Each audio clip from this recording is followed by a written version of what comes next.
ہمیں یہ بات جو ہے وہ سب سے پہلے یہ سمجھنی ہے کہ جیسے اللہ تعالیٰ نے کہا ویسے ہی ہونے والا ہے. کس طرح سے ہوگا، اس کی اصل حیثیت، اس کی اصل کیفیت کیا ہوگی، اس کے اصل نظارے کیا ہوں گے، وہ صرف اور صرف ہمیں قیامت کے دن ہی پتہ چلیں گے. لیکن اپنے ایمان کو مضبوط کرنے کے لیے، اپنی سمجھ کو، اپنے ایمان کو مضبوط کرنے کے لیے اور ان آیتوں کے مطابق اپنا جو بھی ہمارا تقویٰ کا لیول ہے یا جو بھی ہماری انڈرسٹینڈنگ ہے اس کو زیادہ ٹھوس کرنے کے لیے، اپنے دل کو اور زیادہ جمانے کے لیے ہم پھر سمجھنے کی کوشش بھی کرتے ہیں کہ کیا مطلب کس طرح یہ کیسے ہو سکتا ہے، یا ہو سکتا ہے کہ نہیں ہو سکتا ہے. ہو سکتا ہے یہ تو یقینی بات ہے، اس میں تو کوئی دو رائے نہیں ہے. اب اس میں مختلف طرح کی آراء ہیں. کچھ احادیث اور کچھ جو قرآن کی آیات ہیں ان کی روشنی میں ایک تو یہ ہے کہ یہ میزان جو ہے وہ ایک بھی ہو سکتا ہے اور ایک سے زیادہ بھی ہو سکتے ہیں. یعنی ایک میزان ہوگا جس کے اوپر یہ عدل کا ترازو جو ہے وہ تولا جائے گا، یا ہر ایک کا اپنا ہر ایک کے لیے اس کا اپنا میزان یا اس کا اپنا ترازو ہوگا. اس میں بھی دو رائے ہے. اس کے علاوہ آیات اور احادیث کی روشنی میں ہمیں پتہ چلتا ہے کہ کس چیز کا وزن کیا جائے گا، کیا وزن کیا جائے گا وہاں پر. مختلف طرح کی آراء ہیں اس میں. کچھ احادیث کی روشنی میں یا کچھ آیات کی روشنی میں ہم دیکھتے ہیں کہ وہاں پر اس میزان میں جو وزن کیا جائے گا اس میں یا تو انسان کا اپنا ہی وزن کیا جائے گا، ٹھیک ہے، انسان کو تولا جائے گا، یا اس نے جو نیک اعمال کیے ہوئے ان کو مجسم، ان کو جسم عطا کر کے اس کو وزن کیا جائے گا، یا تیسرے نمبر پہ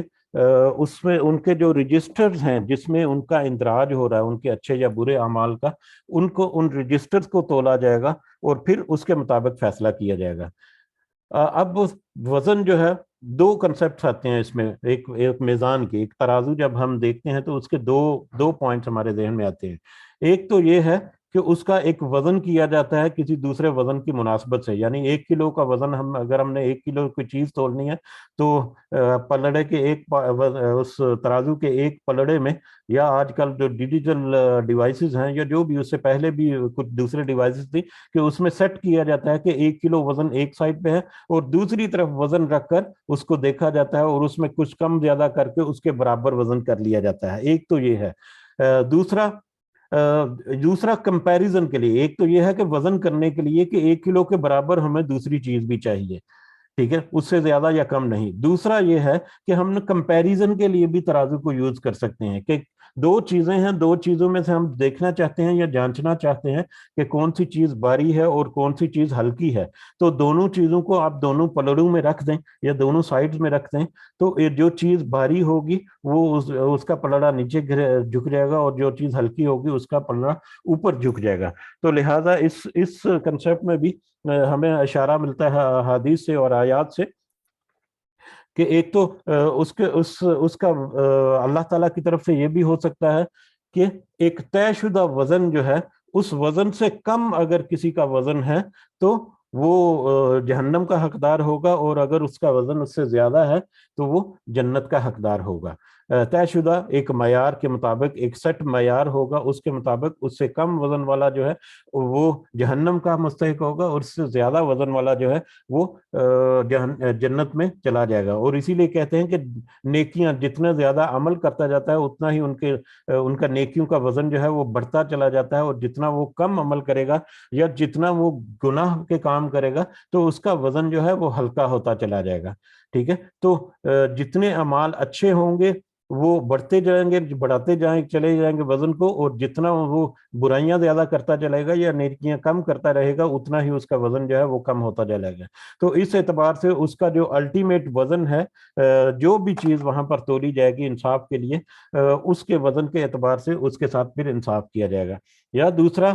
کہ یہ بھی ہو سکتا ہے کہ نیکیوں کو ایک پلڑے میں رکھا جائے گا اور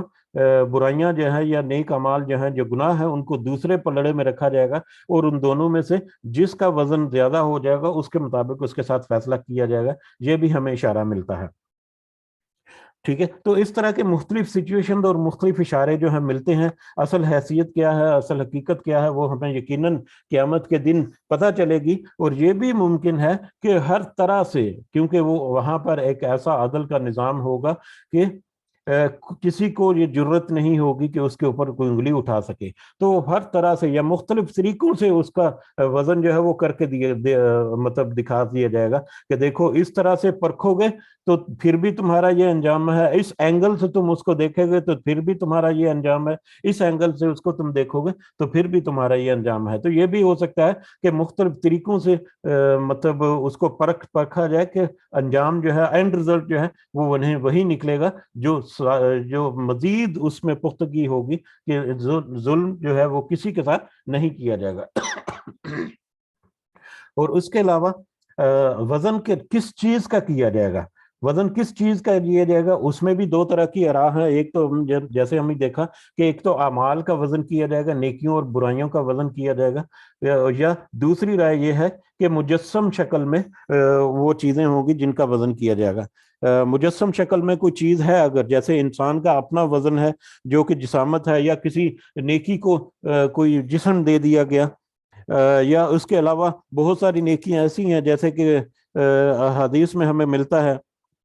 ابن باجہ کی ایک حدیث ہے کہ صاحب قرآن کے لیے قرآن ایک خوش شکل نوجوان کی شکل میں آئے گا. وہ اس سے پوچھے گا تو کون ہے، تو وہ کہے گا کہ میں قرآن ہوں جسے تو راتوں کو قیام اللیل میں بیدار ہو کر اور دن کو پیاسا رہ کر پڑھا کرتا تھا. تو قرآن مجید جو ہے وہ بھی ایک خوش نما انسان کی شکل میں اس کے پاس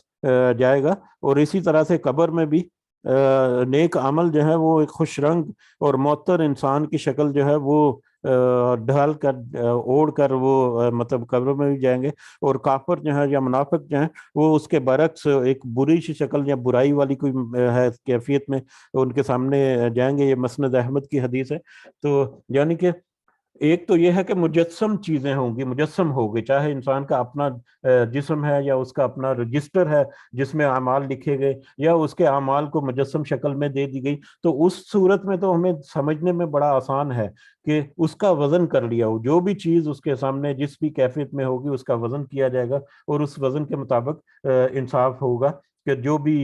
تقاضا ہے انصاف کا وہاں پر، جو بھی وہاں پر سیٹ سکیل ہے. لیکن اس کے علاوہ نیکیوں کا بھی وزن کیا جائے گا. یہ بھی ہمیں ملتا ہے کہ اعمال کا وزن کیا جائے گا. اب اعمال یا نیکیاں جو ہیں وہ تو غیر مجسم ہیں، وہ تو غیر مرئی بھی ہیں اور غیر مجسم بھی ہے. ان کی تو فزیکل ایگزسٹنگ یعنی ظاہری طور پر مادی وجود نہیں ہے کچھ بھی. اب مادی وجود نہیں ہے کچھ بھی لیکن پھر بھی ان کا وزن کیا جائے گا، تو یہ کیسے ممکن ہے؟ یہ ایک سوچنے کی بات ہے. ہم نے آیت شروع کرنے سے پہلے میں نے کہا تھا کہ یہ آیت مشابہات میں سے ہے. اس کی اصل حقیقت ہمیں اس وقت پتہ چلے گی، لیکن ہم صرف اپنے ایمان کو اور زیادہ تقویت دینے کے لیے مطلب یہ بات کر رہے ہیں کہ ہمارا دل جو ہے اس کے اوپر جم جائے کہ ہاں کچھ نہ کچھ تو ایسا لازم ہے جو ہمیں اس دنیا میں بھی اس کے اشارے ملتے ہیں. تو اب یہ غیر مجسم یا ایک فزیکل ایگزسٹنس ہی نہیں ہے اس چیز کا، اس کا وزن کیسے کیا جائے گا؟ اب اس کے لیے بہت ساری ہم مثالیں ڈھونڈ سکتے ہیں. اللہ تعالیٰ نے قرآن میں کہا کہ تم ذرا غور و فکر کرو تو تمہیں بہت ساری چیزیں نظر آئیں گی، بہت ساری اللہ کی آیات نظر آئیں گی. تو اگر ہم غور و فکر کریں تو ہم آج کی زندگی میں بہت ساری ایسی چیزوں کو ناپتے اور تولتے ہیں یا ایویلیویٹ کرتے ہیں جو فزیکل ایگزسٹنس نہیں رکھتی، جن کی کوئی فزیکل ایگزسٹنس نہیں ہے. اس کی کچھ مثالیں جو ہیں بہت ساری دی جا سکتی ہیں. ایک دو مثالیں میں صرف آپ سمجھنے کے لیے کہ ایک ٹینجیبل اور انٹینجیبل ایسٹس ہوتے ہیں. جی بزنس جو کرتے ہیں یا جو کامرس وغیرہ جنہوں نے پڑھی ہوئی ہے تو انٹینجیبل ایسٹس میں ایک گڈ ول ہوتا ہے. ایک گڈ ول یا ورتھ بھی کیسے ہیں، گڈ ول کہتے ہیں ایک کمپنی کی یا کسی بڑے ادارے کی ایک گڈ ول ہوتی ہے. گڈ ول نام سے ایک بہت بڑی اماؤنٹ جو ہے ان کی بیلنس شیٹ میں یا ان کی انکم سٹیٹمنٹ میں ڈسکرائب کی جاتی ہے. لیکن physically good will there is no physical existence, یعنی وہ گڈ ول کی کوئی مادی حیثیت نہیں ہے، کوئی اس کا مادی وجود نہیں ہے، لیکن صرف اس کا ایک نام ہے، اس کی ایک مشہوری ہے، اس کا ایک چرچا جو اس پوری مارکیٹ میں ہے وہ اس کی گڈ ول ہے. ٹھیک ہے، دو کنپنیاں ہیں ایک جیسی کنپنیاں، ان کے ریسورسز، ان کے ایسٹس جو ہیں، ان کے کاروبار، ان کے آفیسز اور ان کا جو بھی ٹریڈنگ سٹاک ہے سارا کچھ ایک جیسا ہے، لیکن ان میں سے ایک کمپنی جو ہے وہ بہت مشہور ہے، سمجھنے کے لیے بات کر رہا ہوں، ایک کمپنی بہت مشہور ہے اور دوسری کمپنی بے نامی ہے، دونوں کا تجارتی حجم بھی ایک جیسا ہے، دونوں کے تجارتی ایسٹ جو ہیں وہ بھی ایک جیسے ہیں، لیکن ایک مشہور ہے اور دوسری جو ہے وہ بے نام سی ہے جس کے بارے میں زیادہ نہیں جانتے۔ دونوں مالک جو ہیں اگر اپنی کمپنی کو بیچنا چاہیں گے مارکیٹ میں تو جو نام والی کمپنی ہے، جو مشہور کمپنی ہے، اس کو تو بہت زیادہ دام ملے گا، لیکن جو دوسری کمپنی ہے ہو سکتا ہے اس کو کوڑیوں کے دام بھی کوئی نہ خریدے، اس کے اپنے جو ویلیویشن ہے، جو اپنے اس کے جو خرچے ہیں وہ بھی پورے نہ ہوں۔ تو ایک ظاہری طور پر ایک گڈ ول کی شکل میں ایویلویٹ کر کے ہم رکھتے ہیں، مطلب وہ کیسے ہم نے ایویلویٹ کر لیا، ہم سوچنے کی بات ہے کہ ایک غیر مجسم چیز کو ہم نے ویلیو دے کر اپنی زندگی میں اپلائی کیا ہوا ہے۔ اسی طرح سے ہم دیکھتے ہیں جھوٹ اور سچ کو سائنٹیفکلی ہم کوشش کرتے ہیں کہ وہ جان سکے کہ کیسے ہیں، اور اس کے اوپر باقاعدہ ہم سکورنگ بھی کرتے ہیں کہ کتنے پرسنٹ چانسز ہے کہ یہ بندہ جھوٹ بول رہا ہے یا سچ بول رہا ہے۔ ہم اگر انسان یہ کوشش کر سکتا ہے تو اللہ تعالیٰ تو قادر مطلق ہے، اللہ تعالیٰ تو ہر چیز پر قدرت رکھتا ہے۔ اب انسان جو ہے وہ کیسے ہے،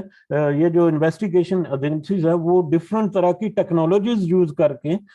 جو مجرم ہے یا ملزم ہے ان کے ساتھ جب انٹرویو کرتے ہیں تو ان کی انٹرویو کے دوران اس سے جب سوال پوچھے جاتے ہیں تو جو انسان اگر کوئی جھوٹ بولتا ہے تو اس کے جسم میں کچھ تغیرات ہوتے ہیں، اس کی آنکھوں کی پتلیاں جو ہیں، وہ اگر جھوٹ بول رہا ہے تو اس کی آنکھوں کی پتلیاں جو ہیں ان میں فرق پڑتا ہے، ان کے دل کی جو دھڑکن ہے اس میں فرق پڑتا ہے، ان کے بلڈ پریشر میں کچھ فرق پڑتا ہے، اس کی فزیکل، تو ان ساری چیزوں کو ماپا جاتا ہے۔ اور پولیگرافی ٹیسٹ کے نام سے آپ نے یقیناً سنا ہوگا کہ پولیگرافی ٹیسٹ کیا جاتا ہے ملزموں کا یا مجرموں کا،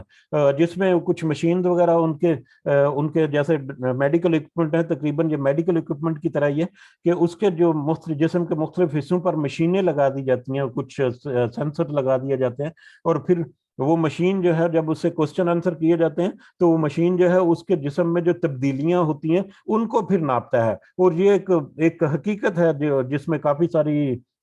تحقیق بھی ہو چکی ہے کہ واقع ہی جو جھوٹ بولنے والا ہے چاہے وہ کتنا ہی اطمینان میں یا کتنا ہی پرسکون نظر آئے، لیکن اس کے جسم کے اندر کچھ نہ کچھ تبدیلیاں رونما ہوتی ہیں جن کو وہ پھر میئر کرتے ہیں، اور اس کی بیس پر پھر وہ اندازہ کر لیتے ہیں، یا اب اس میں مزید بھی وہ تحقیق کر رہے ہیں اور مزید اس میں ایکوریسی ڈیولپ کر رہے ہیں کہ یہ بندہ جو ہے کتنے پرسنٹ چانسز ہے کہ یہ بندہ جھوٹ بول رہا ہے، 70%، 80% یا 100% یہ تو جھوٹ ہی بول رہا ہے۔ تو ہم اگر انسان یہاں پر اس طرح کی کوشش کر کے کسی نہ کسی نتیجے پر پہنچ رہے ہیں اور اس کو مزید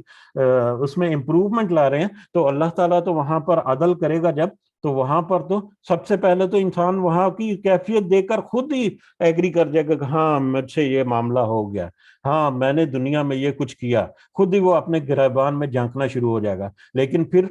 سب کے لیے پروف کے طور پر سب کے سامنے پھر کچھ کو اللہ تعالیٰ مطلب پردے میں بھی رکھے گا، ہم نے حدیث سے پڑھا، لیکن ایک عام جو قانون ہے اس کے مطابق پھر ایک اوپن جسٹس سسٹم جو ہے وہ وہاں پر سب لوگ دیکھیں گے اور کس طرح سے وہاں پر انصاف ہوگا، یقیناً ہمارے سب میں آ جائے گا۔ لیکن آج ہمیں بہت ساری چیزیں ایسی پتہ ہیں جو ہمیں تقویت دیتی ہیں ہمارے ایمان کو کہ ہاں واقعی یہ وقت آنے والا ہے اور اس میں ہمیں کسی قسم کے شک کی گنجائش نہیں ہونی چاہیے۔ بہرحال یہ بھی بہت سارے اور پہلوؤں کے اوپر بھی اس کے اوپر بات ہو سکتی ہے کہ کس طرح سے وہ میزان عدل جو ہے وہ قائم ہوگا اور کس طرح سے وہ وہاں پر چیزوں کو تولا جائے گا اور پھر ان کا وزن کیا جائے گا۔ اور پھر آگے اللہ تعالیٰ کہتے ہیں وَإِن كَانَ مِثْقَالَ، اور اگر ہوگا کوئی مثقال حبہ، دانے کے برابر، من خردل، رائی کے، کوئی رائی کے دانے کے برابر بھی اگر ہوگا کوئی بھی گناہ یا نیکی، آتینا بہا، ہم لے آئیں گے اس کو، ہم اس کو لے آئیں گے۔ کوئی بھی رائی کے دانے کے برابر بھی اگر کوئی عمل ہے، چاہے اچھا عمل ہے یا برا عمل ہے، کوئی رائی کے دانے کے برابر بھی اگر کس نے کوئی عمل کیا ہے تو ہم اس کو بھی لے آئیں گے اس میزان میں رکھنے کے لیے یا میزان میں تولنے کے لیے۔ اور رائی تو ہمیں پتہ ہے مسٹرڈ سیڈ جسے ہم کہتے ہیں، سرسوں کا بیج جو ہے وہ ایک بہت ہی چھوٹا سا دانہ ہے، بہت ہی معمولی سا دانہ رائی کا دانہ جو ہے، لیکن رائی کا دانہ بھی بہت بڑی چیز ہے۔ اللہ تعالیٰ نے تو اس سے بھی چھوٹی چیز فَمَن يَعْمَلْ مِثْقَالَ ذَرَّةٍ خَيْرًا يَرَهُ